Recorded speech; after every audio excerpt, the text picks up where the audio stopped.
প্রিয় দর্শক, আসসালামু আলাইকুম। আমি কিছু কষ্টের কথা আপনাদের সঙ্গে শেয়ার করছি। তো আমার আগের একটা চ্যানেল ছিল the kitchen by Nilu cooking channel, সেটা হ্যাক হয়ে গিয়েছে। 1 মাস হয়তো অনেক চেষ্টা করছি আনার জন্য, আনতে পারিনি, এখনও অনেক চেষ্টা করছি। তো এই চ্যানেলটা আমার নতুন, তো আপনারা লাইক সাবস্ক্রাইব করবেন, প্লিজ প্লিজ আমাকে সাপোর্ট করবেন। আপনারা লাইক কমেন্ট শেয়ার করবেন। তো মুরগির শুধু মাংসগুলি নিয়ে নিচ্ছি, এটা ব্রেস্ট পিস ছোটো ছোটো করে কেটে ধুয়ে নিয়ে নিচ্ছি। তো এই মাংসগুলি আমি এখন ব্লেন্ড করে নিব। তো এই মাংস দিয়ে আমি চিকেন কোফতা তৈরি করে নিব, মজাদার চিকেন কোফতা।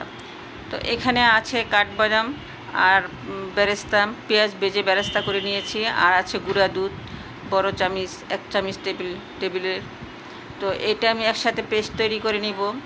তো আমার আগের চ্যানেলটা এত কষ্ট এত পরিশ্রম করেছি, রাত দিন খেটেছি, যা ভাষায় বলার মতো না, বিনিময়ে কিছুই পাই নাই। তো আমার এই চ্যানেলটা হ্যাক করে নিয়ে গিয়েছে। তো যাক, আর নিয়ে গিয়েছে, এখন এটা আমি নতুন চ্যানেল খুলেছি। আপনারা আমাকে প্লিজ একটু সাপোর্ট করবেন, একটু লাইক কমেন্ট শেয়ার করবেন, কারণ এখানে সাবস্ক্রাইব করতে তো টাকা লাগবে না। তো একটু পানি দিচ্ছি পেস্ট তৈরির জন্য, গুঁড়া দুধ আর বেরেস্তা। তো এইটা চ্যানেলটা আমার এত কষ্ট আমার হয়েছে এবং পেয়েছি, যা ভাষায় বলার মতো না। আমি অনেক কান্নাকাটি করেছি, তো এখনও পারিনি চ্যানেলটা ফিরে আনতে। তো আমার অনেক স্মৃতি আছে চ্যানেলটার মধ্যে।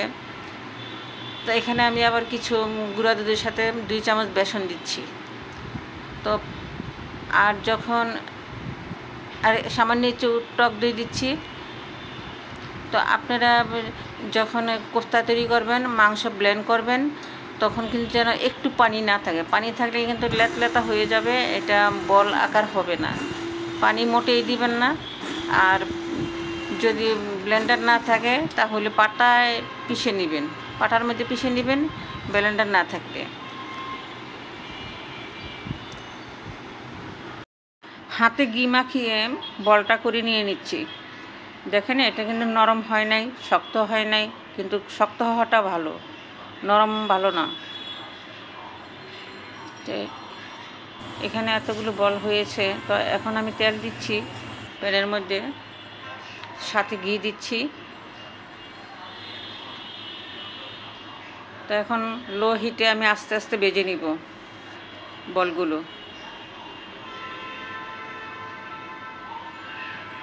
প্লিজ আপনারা সাবস্ক্রাইব করতে ভুলবেন না, আমাকে একটু উৎসাহ দিবেন, একটু লাইক সাবস্ক্রাইব করবেন। সাবস্ক্রাইব করতে তো কষ্টও লাগে না, টাকা পয়সাও লাগে না, আপনাদের কাছে অনুরোধ করছি। তো আমি একটু উলট পালট করে দিচ্ছি। তো এটা বেশি ভাজা যাবে না, লালও করা যাবে না। তো এটা ভাজা হয়ে গিয়েছে, তো এখন আমি নামিয়ে নিচ্ছি। তো একই প্রসেসে আমি বাকিগুলো ভেজে নিচ্ছি।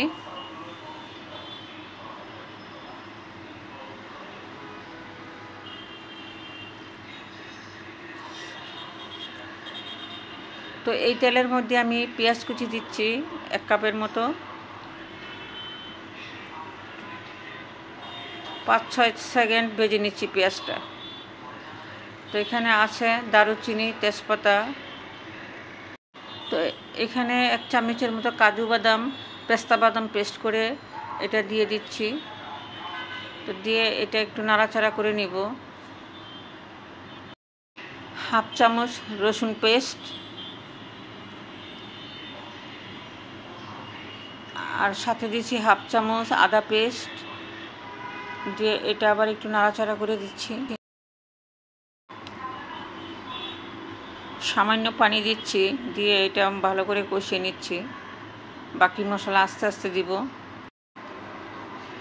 মরিচের গুঁড়া দিচ্ছি, ঝালটা যার যার পছন্দ মতো।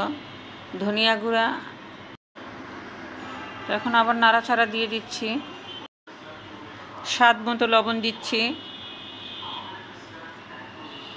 আর দেখেন হলুদ কতটুকু দিচ্ছি আমি, শুধু জাস্ট কালারটা সুন্দর হওয়ার জন্য, এখানে কোনো হলুদ লাগে না। 1/2 কাপের মতো দই দিচ্ছি। দইটা দিয়ে আমি এখন নাড়াচাড়া করছি।